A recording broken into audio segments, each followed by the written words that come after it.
Tapi kalau Bapak ikhlas berserah diri terserah Allah saja lah sudah. Innalillahi wa inna ilaihi rajiun lah. Oh, nah, itu baru bisa terlepas dari itu semua. Tanpa Bapak mengakui itu, tidak akan bisa, Pak. Akan terus datang lagi ngantri godaan dan cobaan itu. Sudah ada yang pernah merasakan? Nah, itu pasti pernah ya. Nah, jadi termasuk di situ pacaran gagal terus ya itu sudah ya. Pacaran gagal mulai dari gadis perawan, kemudian eh, gadis yang muda, yang sedang, yang tua gagal, yang janda gagal, janda muda, janda tua gagal. Nah, dosa hidup mati aja sudah. Sial betul sudah. Eh, Apa? jadi banyak sekali nanti yang Bapak alami. Jadi ini yang saya jelaskan juga kemarin, tapi saya ulang. Karena ini bagian yang paling penting. Tipuan-tipuannya terlalu banyak. Tipuan-tipuan mulai ada ketika Bapak masuk ke ranah ilmu tarekat. Karena bersinggungan dengan hal-hal yang gaib, yaitu jin. Nah ini banyak tipuan. Jadi nanti kalau sudah Bapak masuk ke situ, dan ini pasti dan selalu Bapak akan mengalami perjalanan eh, narik-narik barang pusaka. Itu pasti tuh. Bapak suka ke, enggak suka ke, pasti ngalami. Kalau enggak percaya, tanya aja sama yang sudah narik-narik benda pusaka. Enggak ada gunanya sebenarnya. Kalau diikutin ya habis tuh. Ya. Nah, kalau Bapak eh, sudah masuk di hakikat, kalau di tarekat kita mencari benda-benda pusaka. Tarik dari pohon, tarik dari tanah, tarik dari rumah, dan lain sebagainya. Tapi kalau kita masuk di hakikat, barang-barang itu datang sendiri, Pak. Baik dia datang sendiri maupun diantar oleh orang. Nah, itu bedanya kalau di hakikat. Barang itu datang, pusaka-pusaka itu datang. Tapi kalau di tarekat, dia mencari. Nah, untuk sekedar tahu, bolehlah ngerasain. Kan seperti saya dulu, ya saya ngerasain pengen juga bagaimana sih caranya narik barang. Oh, pakai wirid, jirit, jikir ini sampai sekian. Akhirnya dapat tarik. Nah, seperti itu. Ternyata, oh, seperti ini. Dan semua akan mengalami orang itu. Dan di tarekat juga godaan-godaan wanita-wanita yang menggoda yang datang, kemudian sebagai perempuan ya laki-laki yang datang. Tergantung kedatangan ini bagaimana yang ada di otak kita, di imajinasi kita. Kita sukanya janda, janda yang datang. Kita sukanya gadis, gadis yang datang. Begitu juga dengan perempuan. Kita sukanya, ah, cowok mapan yang datang, cowok mapan. Tidak dicari, tapi datang sendiri. Jadi tinggal kita saja kira-kira mampu tidak kita satu itu. Saya sendiri dalam hal wanita ini sampai saya dikasih tahu, seperti yang saya pernah cerita, bahwa saya nanti akan menikah lagi. Sebelum menikah ada tiga tanda, dan tiga tanda itu benar ada. Wanitanya ibu cantik banget. Nah itu bayangkan. Nah mudah-mudahan dengan doa kita Allah memberikan sifat jaiznya untuk merubah, jangan sampai itu terjadi. Kebanyakan tidak mau merubah, malah nungguin. Nah ini repot. Kayak Iwan Koya jelas nungguin kan. Iya Wan. Nah, saya Oh ya emang hadir. saya beruntung. Kenapa saya beruntung? Karena kena stroke ini ada hikmahnya. Tidak bakal ada cewek yang datang. Ya kan? Ngapain pincang-pincang mau dipacarin? Tetap dikejar abah itu. Ya kan? Nah, itu ada hikmahnya. Jadi tenang. Kayak seperti Pak Saupi. Oh, udah bakalan ya Pak Saupi ya. Kita di surga aja nih Pak Saupi nyarinya. Nah, itu sudah bakalan, sudah miring-miring jalan, minum sudah pilih-pilih, makan pilih-pilih, masih juga ada cewek, salah ceweknya. Nah, itu masalahnya. Jadi ada masalah itu. Jadi masalah dan ciri khas orang-orang yang ada kelainan, yang mudah tergoda dalam hal wanita atau pria, dia agresif. Agresif misalnya dia pemarah, emosional tinggi, kemudian agresif dalam dia punya tenaga itu lebih kuat daripada orang-orang pada umum. Pekerja keras. Maksudnya pekerja keras ini secara tenaga ya, bukan otak. itu pasti akan didatangi. Dia karena punya kelainan. Laki-laki yang pemarah, yang badannya lebih kuat, misalnya kuli bangunan, kemudian apalagi ciri-ciri pemarah, badannya kuat, kemudian walaupun mukanya jelek ya, udah cagak ngomong gagah, dia pasti punya kelainan seksual. Dia pasti. Nah, itu saya buktikan sendiri dari pengamatan saya lama, kenapa orang-orang ini yang begini pasti masalahnya seksual. Jadi masalah nanti di perjalanan di tarekat ini, ada kecenderungan kita punya seksual itu jadi tinggi, libido kita tuh naik. Ya. Nah, ini yang repot. Ini terjadi pada siapa saja, termasuk para ulama, para habaib, para ustadz. Ya, itu makanya banyak kejadian di pesantren-pesantren karena masuk ke wilayah itu. Nah, itu saya juga sampai sekarang masih bingung bagaimana mentiadakan rasa itu. Tapi memang kalau sudah di ranah itu pasti begitu. Nggak tahu kenapa. Dan Bapak Ibu pasti pernah ngerasakan lah. Ayo ngaku siapa yang pernah selingkuh. Pastilah, ya kan? Ah, kalau Kang Dudin, enggak. Ya kan? Hmm. Nah, selingkuh ini banyak macam ya secara syariat. Minimal WA sayang-sayangan, minimal, ya kan? Kalau saya ini jangan ditanya Pak, kalau yang kayak gitu, dulu tuh wah, memang sudah bagiannya. Ya untungnya saya tidak pernah bertemu bertatap muka, itu nggak pernah. Tapi perjalanan itu memang saya lewat. Dan setelah saya tanya, walaupun ini penyampai yang sudah mengaku wali, tetap saja juga masih ngalamin itu. Nah, itu jadi yang bagus itu Bapak hanya sekedar melewati saja, sekedar tahu saja. Jadi nanti ketika Bapak sudah menjadi ulama bila, sudah tidak ada lagi itu. Tapi kalau sudah menjadi penyampai, tapi masih mengalami digoda dan tergoda, itu berarti belum selesai perjalanan. Dan itulah yang terjadi pada penyampai-penyampai ilmu marifat sekarang ini, yang banyak bertebaran di medsos terutama. Nah itu. Jadi itu yang terjadi. Bahkan banyak yang saya temukan yang sudah dianggap sebagai wali Allah, ternyata selingkuhannya banyak. Nah ini repot sudah. Mau ngasih tahu, mau dinasehatin dia wali, ya kan? Dikasih tahu muridnya mana percaya. Nah, apalagi kayak orang seperti saya yang ngomong, nggak bakalan. Walaupun itu terjadi di depan kita. Sama dengan saya. Kalau misalnya ada orang perempuan yang cerita, saya itu begini-begini, suka godain, suka colekin, suka ciumin. Bapak percaya? Nggak bakalan. Nah, seperti itu. Nah, itu yang dinamakan Allah melindungi kita. Jadi, secara hakikat, di dalam hakikat, tidak ada manusia yang sempurna. Sempurnanya manusia itu karena ditutupi oleh Allah. Nah, seperti itu. Tidak ada yang dikatakan hakikat insan apa insan kamil. Insan kamil itu nggak ada. Orang Nabi sendiri ada salahnya kok. Insan kamil itu nggak ada. Itu hanya istilah saja. Ya. Jadi tidak ada satupun manusia siapapun dia yang sempurna, yang tidak ada dosanya, yang terlindungi dosanya. Itu terjadi kalau dia dikatakan sempurna, dia dikatakan wali, dikatakan alim, karena Allah menutupi kelakuan maksiatnya, keburukannya oleh Allah ditutupi.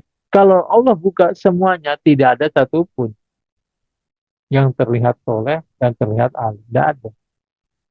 Nah, saya ini selama ini, alhamdulillah, Allah masih menutupi keburukan saya. Alhamdulillah.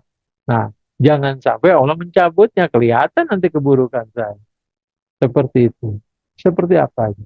Contoh lagi misalnya, kalau orang yang mencetak, orang yang memesan kitab Tabrubut, saya bisa tahu bagaimana keadaannya dia. Baikkah, burukkah, itu bisa dilihat dari cetakannya.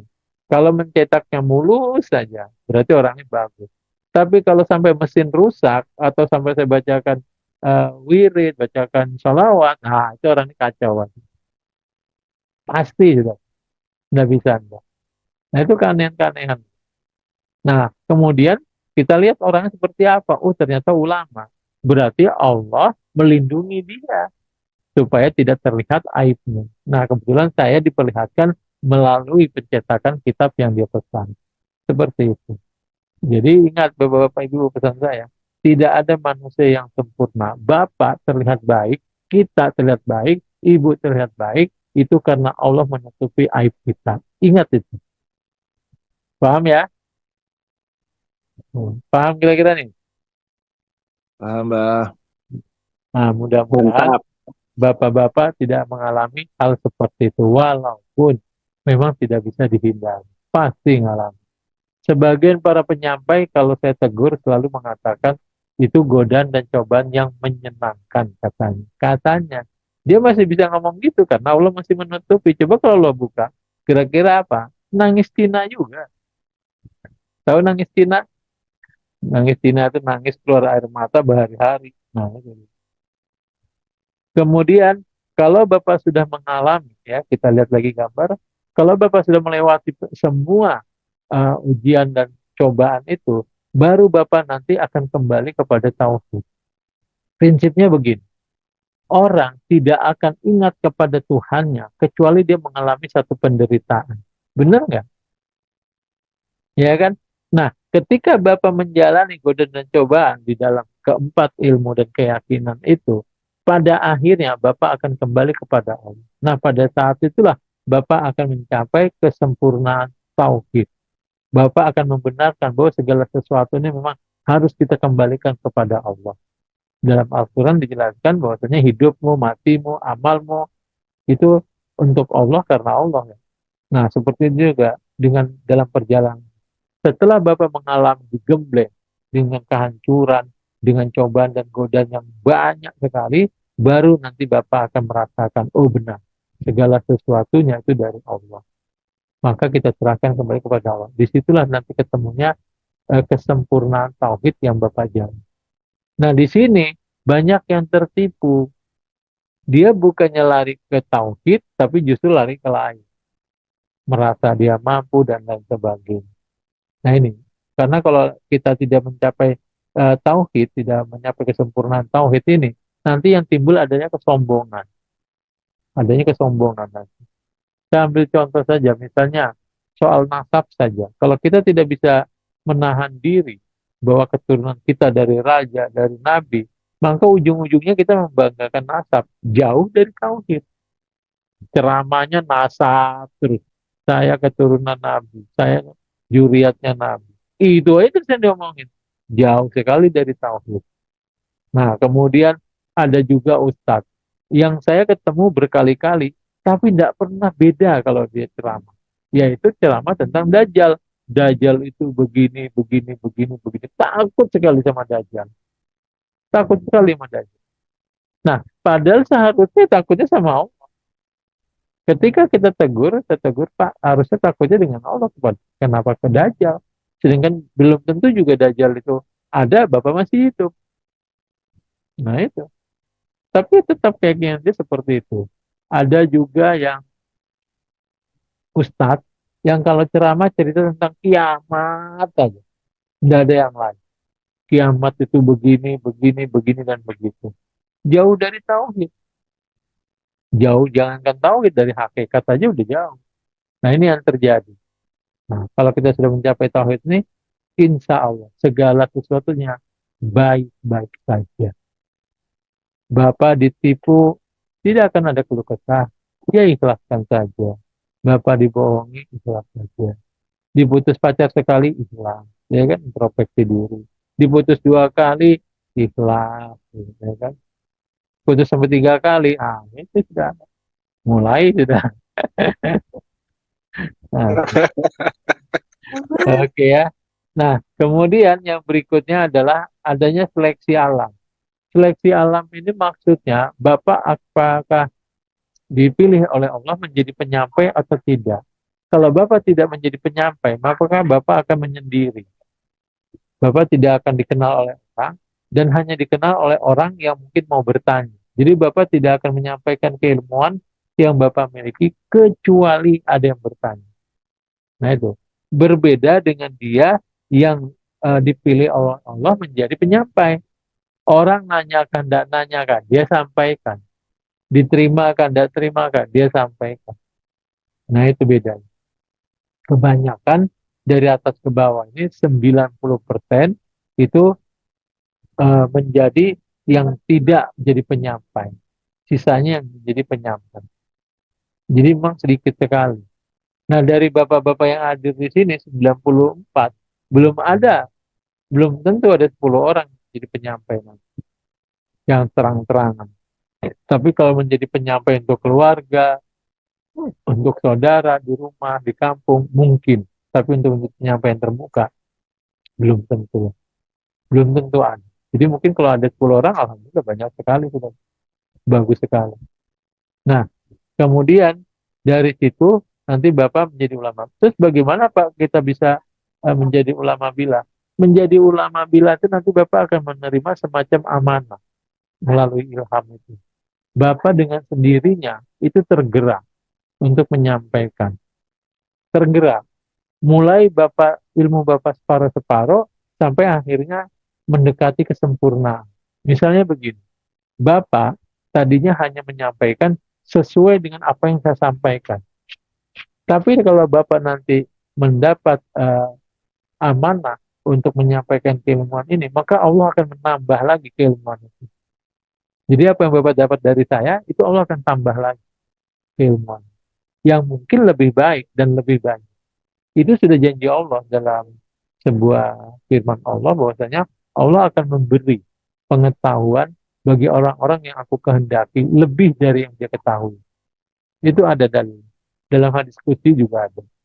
Jadi bapak-bapak dan ibu-ibu punya kesempatan yang sama belajar pelajaran ini untuk menjadi lebih baik dari saya. Nah, masalahnya tinggal menunggu amanahnya. Ada yang bertanya, Pak, apakah kita harus mempraktekkan dulu baru kita menjadi penyampai? Tidak. Apakah harus menjadi orang baik dulu baru menyampaikan? Tidak. Allah berkehendak maunya dia. Itu sebabnya ada hadis yang mengatakan ketika sahabat bertanya, "Ya Rasul, sesungguhnya aku ingin menyampaikan nasihat kepada orang-orang lain dengan ayat-ayat Al-Quran. Namun, aku belum bisa berbuat baik. Apakah aku boleh menyampaikan?" Apa jawab Rasul? Sampaikan, walaupun kamu belum pernah berbuat kebaikan. Walaupun yang kamu kamu sampaikan itu mengajak orang menjadi orang baik dan kamu sendiri belum melakukan kebaikan itu. Sampaikan. Jangan nunggu kita berbuat baik dulu. Nah, itu pesan. Jadi bapak-bapak dan ibu-ibu punya kesempatan yang sama dan sampaikan walaupun bapak belum jadi orang baik. Karena nanti ada proses di situ, bapak akan menambah ilmu dari perjalanan penyampaian. Misalnya, ketika saya menulis kitab Keberubut edisi 1 dan 2 tentang ulama bilah itu saya belum dapat amanah untuk menyampaikannya secara seperti yang saya sampaikan sekarang. Belum ada. Saya belum tahu juga. Tapi saya tetap menjelaskan bahwa yang menyampaikan ini adalah ulama bilah. Ini ada hadisnya. Nah, baru setelah beberapa tahun kemudian saya terima amanah untuk menjelaskan secara rinci yang ternyata sesuai dengan perjalanan saya dan berbeda dengan yang tertulis di kitab. Nah, seperti itu. Jadi nanti ada di dalam perjalanan Bapak menyampaikan akan ada tambahan-tambahan ilmu sesuai dengan perjalanan Bapak, sesuai dengan zaman. Zaman saya ini mungkin tidak akan berlaku lagi yang saya sampaikan ini teknik metodenya 20 tahun akan datang. Tidak mungkin. Pasti ada metode yang lebih baik. Seperti itu. Paham ya, Bapak-bapak, Ibu-ibu sekalian? Jadi ini perjalanan dari atas ke bawah yang perlu Bapak Ibu ketahui. Dari sini silakan Bapak dan Ibu introspeksi diri atau tafakur di rumah, berpikir, melihat, membaca dari mana dan kemana dan di mana sudah posisi Bapak dan Ibu di dalam perjalanan.